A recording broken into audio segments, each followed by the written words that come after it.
So I'll introduce myself quickly. I'm a computer science instructor at Renton Technical College, primarily in the web development area, and enthusiastic user of LLMs kind of since they went viral a few years ago, and former student of my partner here, Marcelo.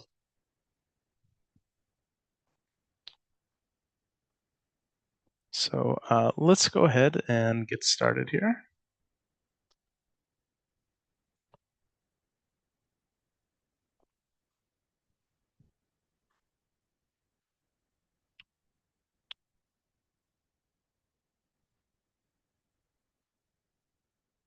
Let me move my Zoom controls a little bit.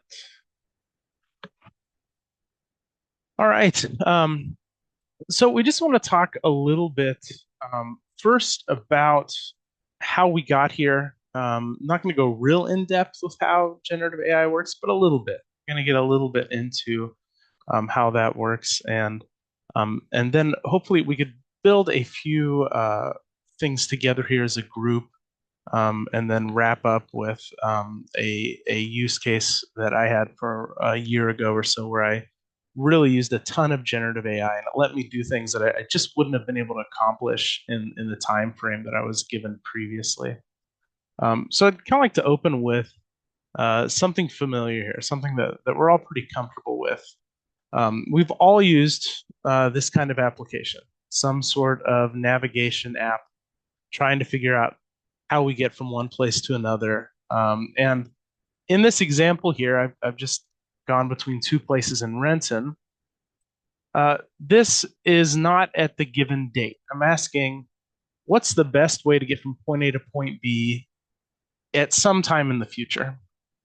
And we are really good at understanding intuitively that this map here is going to give me some sort of prediction, and that prediction is guaranteed not to be accurate in some way. That makes perfect sense to us as we look at this map. We've all driven in traffic. We understand the nature of how something like this works.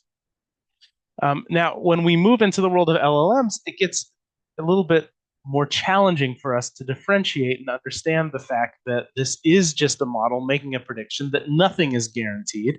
But when we look at this map, I think we understand that it's a little more intuitive for us. So, how is this working? We've got a collection of points here across a map, and these points have relationships between them. The way I get from this point down here is by this road or relationship, the span of time or distance that has to be covered. Does Google Maps know anything with certainty? No, especially about a time in the future. For all we know, that road might not be there in the future. Not likely, but might not be there. So this is simply just a prediction based on a model. That's all it is. It's observed this and been trained on enough data that it makes pretty accurate guesses. And I'm always shocked. I'll be driving somewhere and I'll be thinking, oh, there's no way I'm going to get there at this time. I'm really stuck in traffic. And sure enough, I'm within a minute or two most of the time. But there's always uncertainty. Anything could happen. So this is kind of the first basic AI I think that a lot of us really started interacting with. And so let's move on to something else that we're pretty familiar with here. So we've all pulled out our phone and started texting. We put in the first couple letters and it starts suggesting things. And this is exactly how LLMs work. It's more complex than that, but that basis, that idea of the model has seen something so many times or frequency that it knows what is likely to come next. And so here I start typing in TH. This frequency based prediction says, well, I think it's going to be the. And again, this is really intuitive for us because we're really good at this also. If I look at TH, I've got a pretty good guess that word's probably going to be the, or there's a good chance that word's going to be the. Okay. Now, all of this frequency-based prediction, the map model lookup, these are not particularly new, and then all of a sudden it seemed like GPT just came out of nowhere and had this viral moment. The really big difference between this kind of prediction model and what we get with GPT is scale. That's really the difference. It's these similar technologies scaled out to the nth degree here. So what is a large language model? What exactly are we talking about here? Okay, so it's a specific form of AI designed to work with a field called natural language processing. The thing that's really cool about generative AI that's different than most software programs previously, generative AI lets us do very technical tasks with minimal training. Previously, if I wanted to query a database, I had to go out and I had to learn a whole lot about database. Now I just maybe need a little bit about database, and then I can ask generative AI to do the technical part for me. I just need to be able to explain what I want. Large language models are trained, not programmed, and that's an important distinction. It would be completely impossible to try to sit and program ChatGPT, try and write a specific algorithm or set of instructions to get that kind of output. It's trained. Now, pros and cons there. It lets us accomplish applications that we never would have been able to build otherwise. But we also have this situation where given two inputs, you don't always get the same output. That's one of the differences between trained and programmed. If I program something and I give it X and Y, I've got a pretty good idea I'm going to get Z. Trained applications aren't necessarily that way. We needed a vast, unbelievable amount of data to train this. And this gave us models like GPT, Copilot, Claude, Bard, Llama.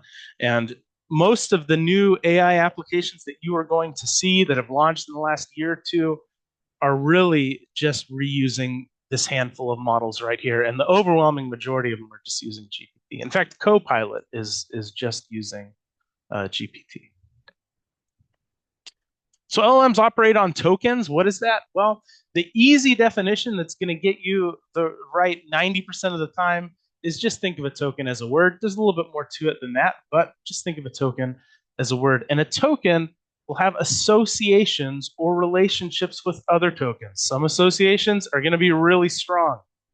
Plane fly, probably seen a lot of sentences. That frequency, it's seen a lot of sentences where planes would fly. Other associations, not as strong. Mariners in the playoffs, very weak association there. So let's go ahead, let's train our own LLM. And so for the purposes of this exercise, let's just assume that we have the entirety of human knowledge here in these 6 sentences. We got the cat sitting on a mat. We got a dog running through the park. We got a bird flew over the lake. A cat chased a mouse. A dog barked at the mailman. The bird sang in the morning. So we have all of this, and we run this through our model. Our model now has this great idea of the entirety of human knowledge. It looks something like this. And we're not that far off from where we started. If we go back and imagine this situation, it's not totally different. We have one point, we have a path to another. These things are related. I can possibly predict going from A to B through this kind of network of points. We're in a similar situation here. Okay, the cat sat on the mat. All of these are related. And I could pick a given point here and predict what my next one is going to be. Okay, so this looks great. We might think, hey, we built this incredible model. We can now predict sentences. But this would produce some pretty strange outputs if we went ahead and walked through this a little bit. We could say the cat, those are related, sat on the, those are related, good. The mailman just doesn't make any sense. Our model's starting to fall apart here. We got the cat sat on the lake. Doesn't make a lot of sense. So we have to do a little bit better than just simply looking at one word and predicting the next word. Okay, so what we've been doing so far, we've been projecting the probability of a given word at position n based on the word before it. That's possible, that works, that can be useful in some cases, but we need to do better. We don't have enough data here. And this gets us to our next invention here. We've got n-grams. And so remember, a token is a word. If you think about a token as a word, you're pretty close there.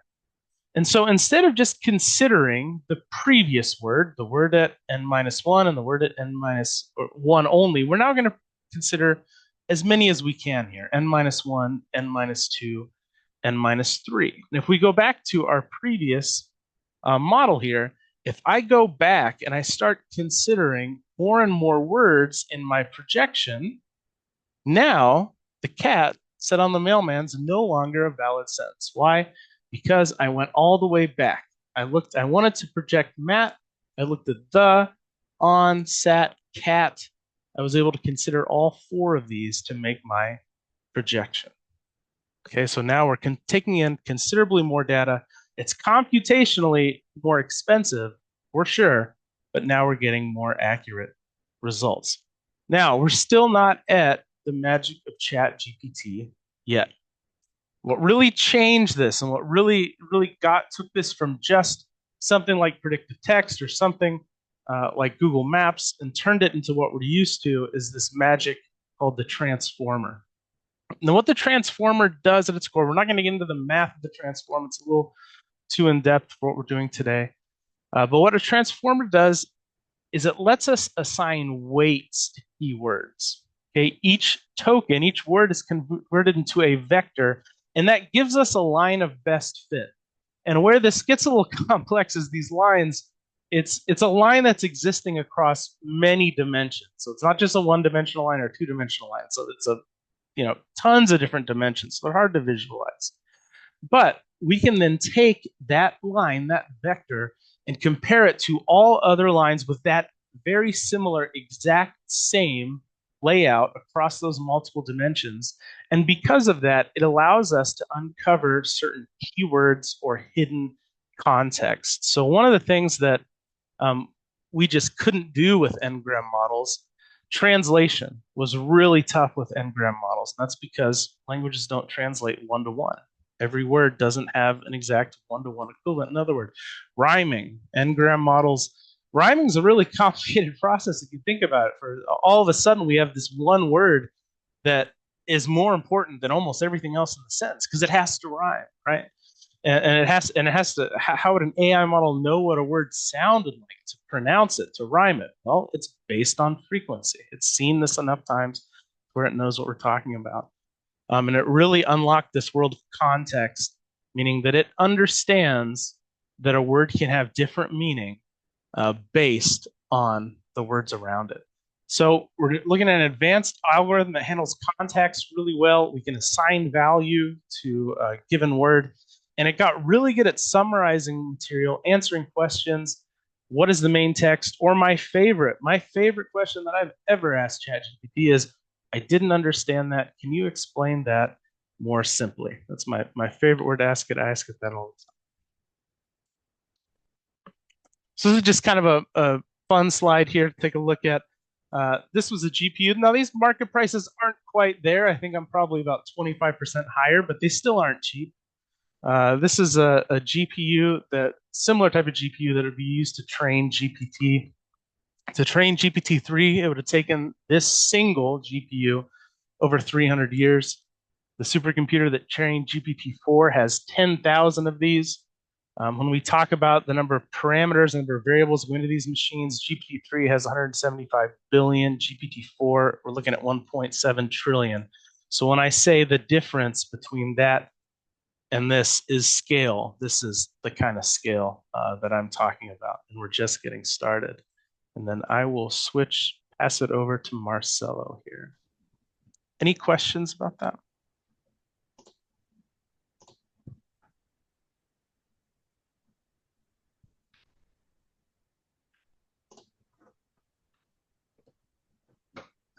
Awesome. Thank you. I am going to share my screen now so I can move the PowerPoint myself. Here we go. Okay, so now what I'm going to focus on is the ways I use ChatGPT to help me speed up some things that I actually know how to do, but it takes a while to create. So the first thing that I found ChatGPT useful for is creating assignments. And in this scenario, I am using Copilot. The main reason I use Copilot is because it's embedded in Windows, so they keep moving it around. It used to be on the right, now it's on the left. But wherever it appears, it's kind of integrated, so I just click on it and it magically appears. And what I asked ChatGPT was to create a problem that evaluates if a student knows how to add.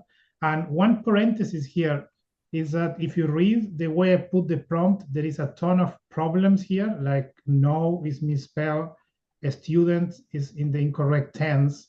But as Josh was saying, this is about similarity and closeness. So the word know and the students with the S is close enough to the right answer that the ChatGPT doesn't care about this problem. So just be aware that I am putting that there on purpose so you can see that you don't have to be perfect here because the algorithm is also not perfect. So it's trying to find things that are close, and incorrectly written things are actually close enough. So there you can see how the system works. If this was any other system, it may complain and say, hey, you wrote the sentence incorrectly and I don't know what to do. So notice that the kind of side effect of the way the algorithm works. Then here is the problem that it generated. So it said, here's my problem. John has 7 apples and his friend Mary gives him 5 more. How many apples does John have now? Now, notice that anybody could have written this. This does not require any particular skill. The part where the AI plays is a couple of things. First up is faster. So it is faster for me to write this than to write this. And even if I have to correct this a little bit because the AI made a mistake, it will still be faster to do it. But the more interesting thing is that it allows me to create different problems. So instead of having to ask every student the same problem, I can use tools like the Canvas pool and things like that, question pool. And now I can come up with many different questions to the same topic. So this solves the problem of allowing the student to retry, because now I can have them retry with a different question, plus the problem of students trying to use the solution from another student. So the idea that I have a machine that can create basically an unlimited amount of problems relatively quickly is very exciting. It's not perfect, so I still have to read each of them, but it's still way faster than me writing each of them. So that is the main idea there. Now you will say, well, sorry, and then this will give a solution. So if you're, again, working in Canvas or something like that, and you want to write your solution, you will be able to put this part here, which actually tells you step by step the solution. Again, nothing that I could not write myself. It's just that this basically came for free when I wrote the prompt. And if I wanted to write it myself, it would have taken me some minutes. So again, this is about speeding up the process. Now, this problem is very simple, so I wanted to try and see if AI can present a more complicated problem. So I told AI to write a problem to test a thing called the pigeonhole principle. If you don't know what the pigeonhole principle is, I'm on purposely not doing it because I need to move some things, but I can try to make it bigger if that helps you. Because I need to move some pictures in the slides. So if it's too small, let me make this there. Hopefully that is better. Perfect, awesome. Okay, so I asked the computer to create a problem to try the pigeonhole principle. Not sure if anybody knows what that is, but we'll know in a minute. But I also asked the computer to create this using the transparent framework. Not sure if you're familiar with the transparent framework, but it is an idea that we should be more explicit on how we create our homework. And instead of making a one-liner, we should be very specific and explain step by step what it is that you're supposed to do, plus why you are doing it, plus how I'm going to evaluate it. There is a whole theory on this, but it basically seems to produce assignments that have a better success rate with the students. So then ChatGPT somehow knows about this, mostly because it is fairly popular. So it framed the assignment in those terms. So now the assignment has a title, which is this assignment is about understanding this principle. It has an objective, which is to try to see if you can apply it to a scenario. Then it has a problem itself, which is this problem. So imagine you have a city and there are 101 people and 100 restaurants. Each person goes to a restaurant every time. You have to prove that there is a restaurant with at least 2 people. Now, if I give you this problem like I gave you the one from the addition, you may be a little confused as to what it is that I'm talking about. But because of all the framing, now you're closer to getting to the answer, which is whatever the answer is to this problem is going to have to do with this principle that you may have to go to the materials to look at or something like that. But you have a better idea of what you are working on.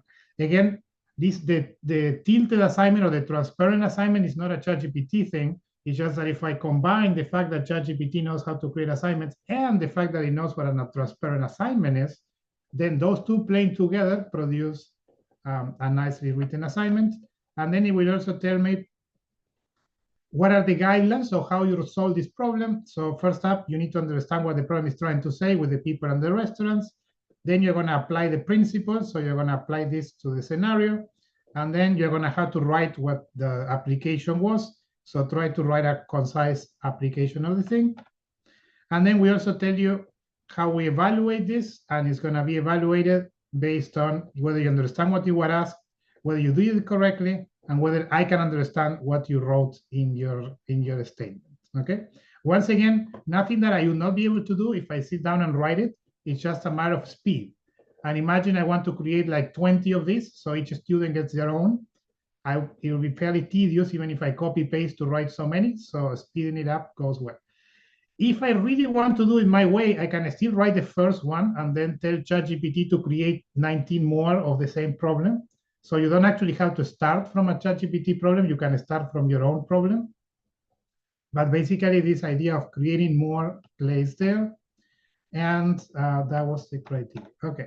So then, now that I have an assignment, I may say, well, if ChatGPT can come up with a way to try, if the person knows this, can ChatGPT come up with a way to explain how this works? Because for most of you, you may have never heard of this. So can I get ChatGPT to actually tell me how to explain this? And the answer is yes, it can. So I told Copilot here, create an activity to teach this concept. And so here came the activity. So it has a fancy title. The objective is to understand this. And it tells me what I'm going to need to show the thing, which is I need some small objects and some containers. So I was going to do, if I do this live, it'll be more fun, but to make it simpler to watch, we'll just do it with the PowerPoint. So I'm following the instructions that ChatGPT gave me. So I have all the caps and the thingies. Step 2. It's going to be to put the containers in a row and move the things to each container. So here I have my container. I'm going to try to put one of these. So I have 4 containers and 5 of these tiny balls. I'm going to put one each. And I end up with this one hanging here. So then what we want to say is, what do you observe? And the concept is that after I put, sorry, this will be from here. After I put each of them in one, I always have one that is out because I have 4 spots and 5 things to put in there, which means I have a hanging one. And if I want to put this somewhere, I'm going to have to repeat. So notice that this is the same idea as a problem. So basically, if I have more things to put, that places to put them in, then I have to put something in 2 places. Sorry, 2 things in the same place. That is the principle that I was trying to explain. Again, notice that I could have come up with this idea myself, but it was easier just to have it listed in there. And so in the same tone, now can I get one level higher? So can I create a lesson plan, which would be a combination of the activity plus the problem to resolve? And the answer is yes. So here is what ChatGPT came up with. So now the lesson is going to be, there is going to be an introduction, which is going to include this scenario that I just showed you. Then there's going to be direct instruction, which means I'm going to show you the equation for this so that you can see how it plays. Then we're going to look at more problems that look like this. Then you're going to practice on your own with this, and then we're going to come together and conclude together. Notice for any of you who have studied how to write lesson plan, this can also be a little tedious. So this helps you create the layout. And even if I hate this and I want to change the whole thing, I will still likely follow the structure. So just the idea that it gave me what the pieces are for a lesson plan, that is very useful. And then I can change whatever I want to put in there as I want. Okay, and so with that, we're gonna go to a live example now with Josh, who is gonna show you how to do this live.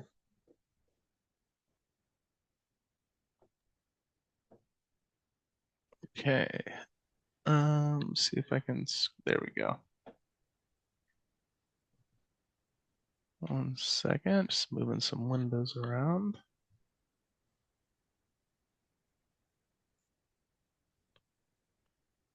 Okay, so typically, if I had to build a course from scratch, the community and technical college level, we wear a lot of hats. Um, I could usually build a course from scratch while teaching it, and maybe I could do one a quarter, and that would be kind of a stretch. If I was teaching a full-time load and I was building one of those classes was a class that did not exist before, it would be a little bit of a stretch. And because of a curriculum revision during last school year, I really needed to do more than one. And so I very heavily used GPT, and it just would not have been possible without Gen AI and using ChatGPT. Or if it had been possible, the output would not have been nearly as good. Now, I'm not going to sit here and lie to you and say that this just saved me 90% of the time. I would say it was about 50%. I was about twice as efficient with my time as I would have been otherwise. And it comes from, that basic uncertainty that you don't quite know what you're going to get back. And just like we tell our students, you have to proofread everything it gives you. Um, Additionally, another thing that I found is I would end up in these very, very long conversations with ChatGPT. And we talked about that concept of context. The transformer gives it ability to consider lots of different contexts when it makes a prediction. That context window is finite. Okay, there is a point at which that context window stops growing. Also, the larger the context window is, the more computationally expensive this request and this generation becomes.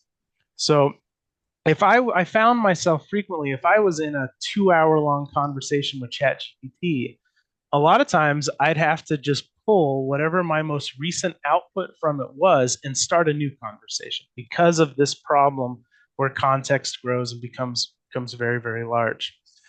The other thing that I noticed in these long conversations with GPT was that the longer I talked with it, the probability of a hallucination increased. And when you're planning out an entire course and building assignments and doing all these things, and then saying, I don't like this, move that, I don't like this, move that, and you've regenerated this document maybe 50, 60 times, that you start running into that. The context gets really big, the responses seem to slow down a little bit, and then we kind of get less precise. So the one that I've come up with today, I've got my prompts already, and we're gonna build it live because I like to live dangerously, but it should work out for us, and we won't ask for a whole lot of different changes here. But what I recommend, if you're building something with GPT or Copilot, you've been talking to it for a long time, get your most recent really good output that you got from it, pick it up, and start a new chat, and we'll do that at some point here. So I've to save time here, so that everyone not just watching me type. I've written my prompts ahead of time here, and we'll just kind of read them and talk about what we've been using here. So this first prompt that I'm going to feed it, we're going to pretend here that we're building a basic HTML introduction to web development course.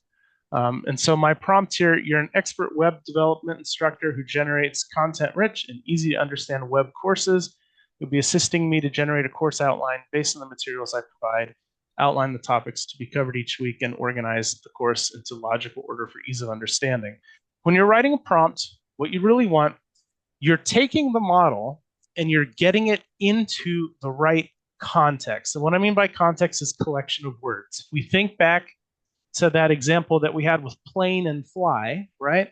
A plane can fly. Imagine that's one universe where the word plane flies. There's a whole collection of relevant relationships associated with plane and fly.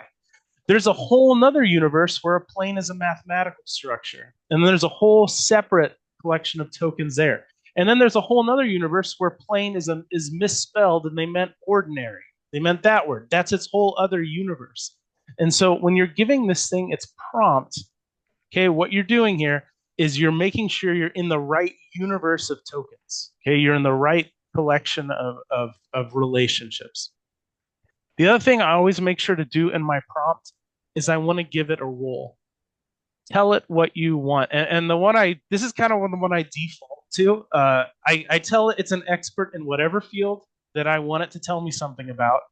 And then I'll usually throw in, and you're good at explaining things in a way that's easier to understand. It's kind of the basis of most of the prompts that I write. So we'll send this over. Hopefully, we'll get something like, yeah, I'm happy to help. Give me some more materials. And so where I basically started with these was I just wanted to set up a 12-week outline for my courses, and then I would just pull what I'm building straight out of my course catalog. So I'm just going to tell it, hey, I need an outline for a 12-week course. Week 1 is light on material, primarily setup. Week 6 and 12 are midterm and finals. That's how I lay out my classes. And then after that, I would just paste in the direct outcomes from my class schedule. And so we'll pump this in here and we'll see what we get.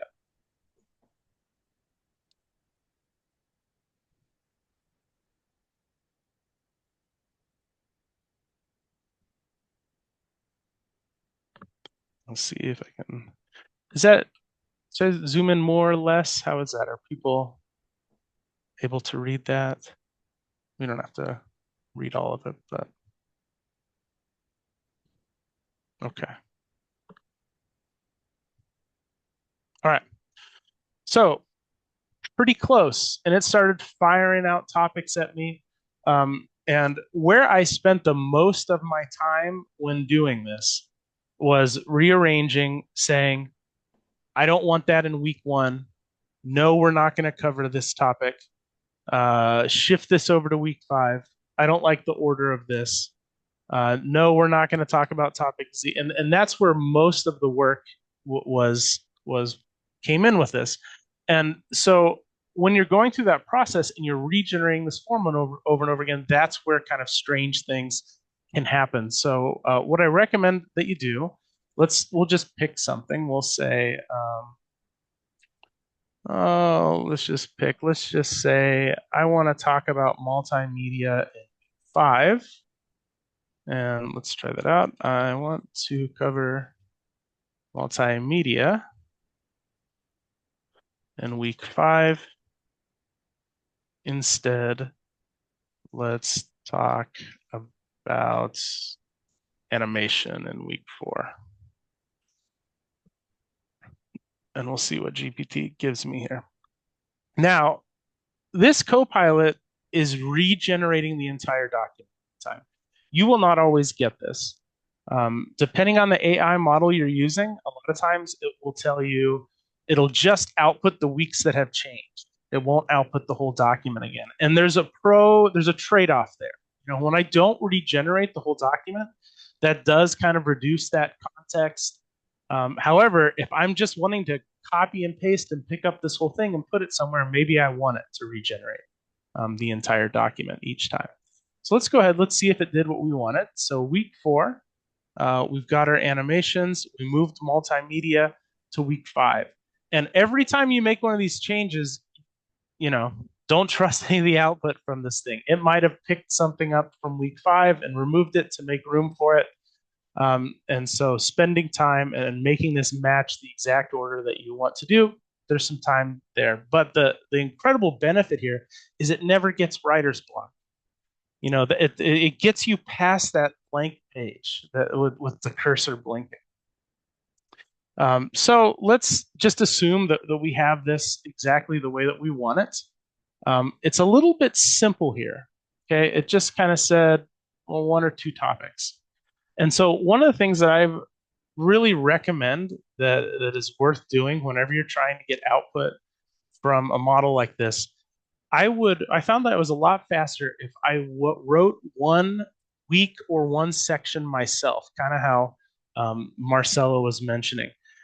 You could write one yourself and provide it as a template. Can you view older versions or do you have to save them? The When I was playing, I don't use Copilot a whole lot. I'm using it today because I believe this is the one that's available free to most people.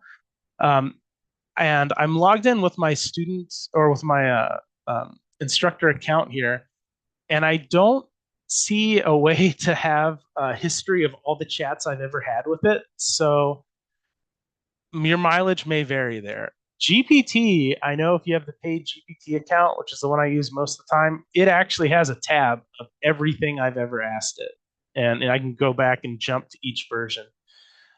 This one, you can scroll up and find a previous output, but once you're getting closer, as I'm starting to get really happy with the output, I start to save it somewhere. I start to put it somewhere. Because again, I like to be able to just start a new topic and then provide it kind of as you can kind of imagine as a snapshot.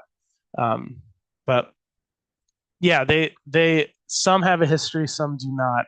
I think they all have history. I'm convinced this exists somewhere. I just haven't found it yet because it's kind of strange it doesn't have it. So what I'm going to do at this point, this is good. This is okay. Let's assume that we like the topics listed.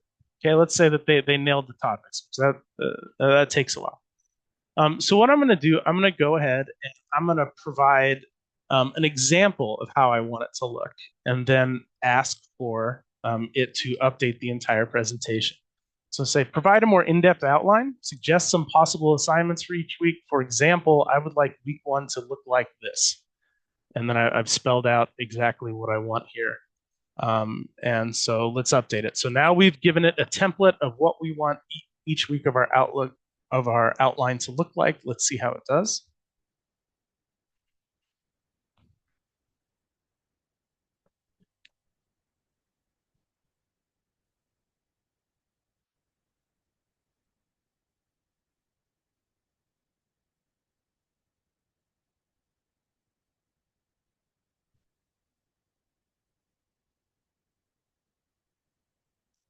And as you can see, this model is regenerating the whole document every time. If you are on a free trial account, you'll burn through your credits pretty quickly. Burn through your tokens. Remember, everything comes down to the token with these. And when they charge you by token, it's both. It's tokens of input, how many things you typed into it, and tokens of output. So this is if you're doing this on a trial account, you will burn through your tokens pretty quickly. And again, there'll probably be a whole nother conversation here. I don't like this assignment. I don't want to cover that. And we can ask it to rearrange anything we want. It does a pretty good job. Let's assume at this point that we really like what it gave us. We've been talking with this for a while. We've dialed it down. We know exactly what we want. So this outline here, I would take this and I literally, as I was building this courses, I just hid this in Canvas as a hidden module at the very top. And then I might no longer, once I've gotten past this writing block, I might stop working on this with GPT. Now I've got everything outlined. I have all the pieces. I can rearrange them as I see fit by hand. And I would just embed this in Canvas and start building my course. Now, what I really liked, once I had this outline dialed in, I actually then told it exactly how my courses are laid out. And this is literally hidden and embedded as a hidden module in one of my Canvas shells. We won't go over it too in depth, but this is an example of everything that I do in a given week. I have a to-do list, I have a reading list, I have a discussion, research, a quiz, an assignment, and I wrote this all once myself just to get it once. It's all laid out. And now I have this template, this example to give it. And now I can ask ChatGPT to take what I have here and generate something different. So what I'm going to do, I'm going to pick this up. I'd probably paste this into like, Word or something in between the two of these, just so I have it, or Canvas. Okay, we'll say new topic. Now, when I make a new topic, what I'm doing is I'm resetting the content. Okay, now I'm not going to have this hour-long conversation here. We'll say new topic, and then I'm going to paste in what I had previously. Oh no, maximum character limit reached. That's a bummer. I didn't know that was going to happen to us. Week 12. All right, we're just going to drop week 12 there. Okay, and I'm going to say, I am going to provide you. If you're typing into one of these and you want to make a new line and you don't want to submit it, if I hit enter right now, all of this is going to go to the model. You can hold shift and hit enter and it'll let you make a new line. The model doesn't need it to be organized like this, but it can be easier for us to read. I said, I am going to provide you with a course outline and then ask you to generate. I'm going to provide you with a course outline. We'll just start with that.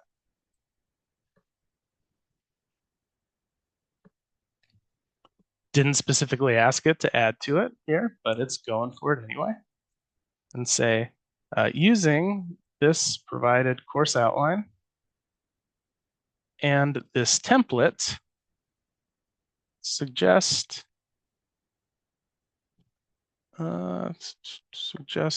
course activities based on the outline. And so I'm just going to grab that template that I had previously. It was in my Canvas shell here, but I put it off to the side.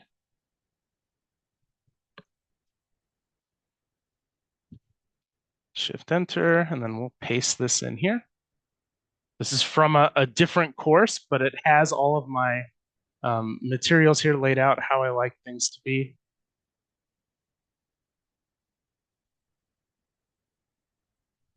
And so now it's taking my outline and then it's putting all of these activities into the format I want.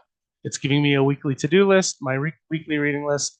The ones that I use it the most for is coming up with assignments. It can be a little bit challenging to continuously come up with assignments, and so it's really handy for doing that. And we can see I didn't get what I wanted. It only gave me week 4 because the template that I pasted in was week 4. So let's try again. Generate activities for the entire course, not just week 4. The provided week 4 was to use. Week 4 was to use as a template only. And so again, it's not perfect. There is a lot of going back and forth with it, saying, I don't like this, I do like this. And so, like I said, it's about a 50% time saving, in my opinion. And this was just incredible. It was fantastic. Some of the, it would try, I'll tell you what it wasn't good at. It was not good at finding sources. You'll see sometimes it'll try to find a source. Those are a little iffy, but the topics, I could pull this out, rearrange these things by hand, go find the sources myself. Some of the activities I liked, some of the activities I didn't like. You can also ask it, we can see that it's only giving me one assignment here. You could also say, give me 3 or 4 different assignment examples.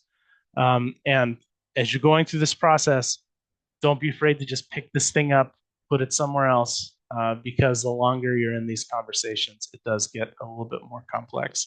But it really let me accomplish more curriculum design than I've ever been able to do before, and highly recommend it. Even if you don't, even just to get over that hump of staring at the blank screen, it's that writer's block that it's so good at overcoming here. And then I would just pick this up and then stick it in the top of my Canvas shell, and then it was ready for me to customize and reuse as I went through my courses.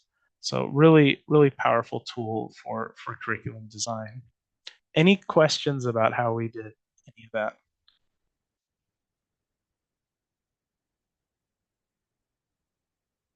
Go for it.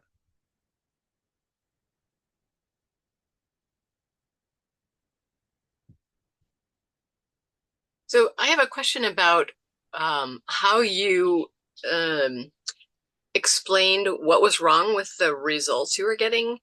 You said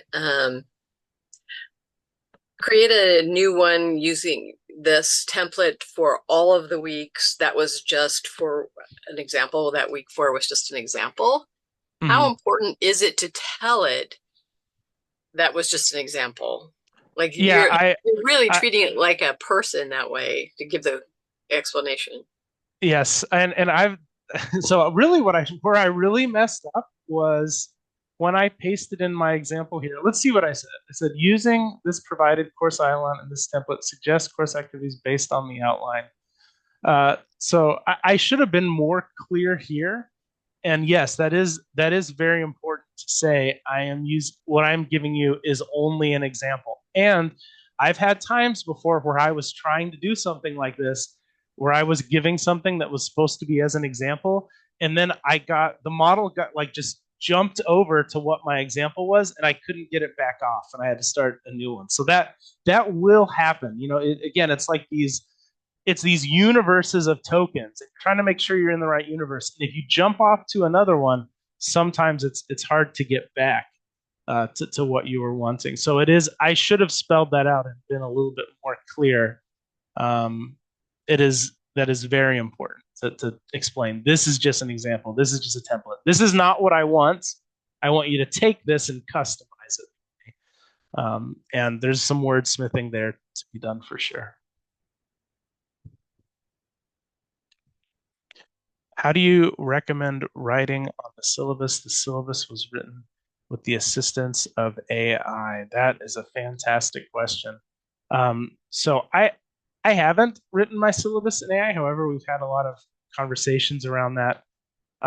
So you can, of course, cite this. You can put it in any of your documents and cite GPT.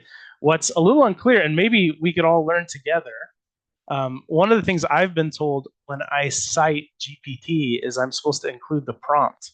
And what's strange is that we end up in I do anyway, these 2 hour long conversations. So am I just supposed to give them the last one or the whole way? So I kind of recommend being very transparent. Generative AI was used in the use of this document. And maybe if someone else or Marcelo has experience citing AI on one of these long conversations, maybe they could better field that question. I usually do what you just said, which is just say this document was generated with the help of AI, maybe which AI. Because as you said, even if you have the same prompt, it's not clear that it's going to reproduce the same results. So if I say I use this prompt and then you go and get a different result, it doesn't really help very much. So for now, I'm just using a general statement, maybe waiting for people to come up with an agreement on what to use. Yeah, that's what I've been going with too. Another kind of note that's interesting is these dislikes that Copilot has. You're seeing these more and more on models. We talked about this idea of context and how important it is to keep in mind what you're wanting it to do. And so these can really help you out as well. I'm kind of curious exactly what these are doing on the back end, but I'm pretty sure these are impacting the context of future requests. And so as we're trying to make sure that relevant data is still included in the context of your discussion, or these play a really important role there. Any other questions, thoughts?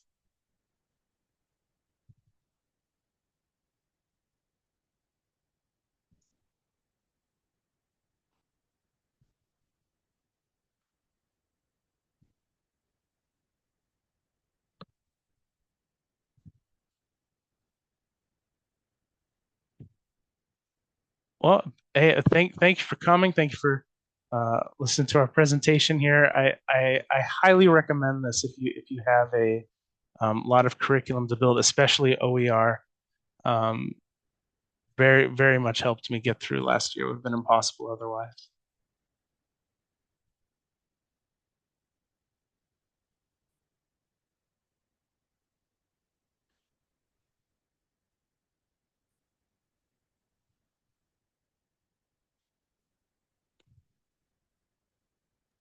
Thank you both so much. We have a 10-minute break now before our next presenter in the newbie track. So feel free to give your thanks in the chat like you're all already doing. And we really appreciate each of the presenters that come and give of their time.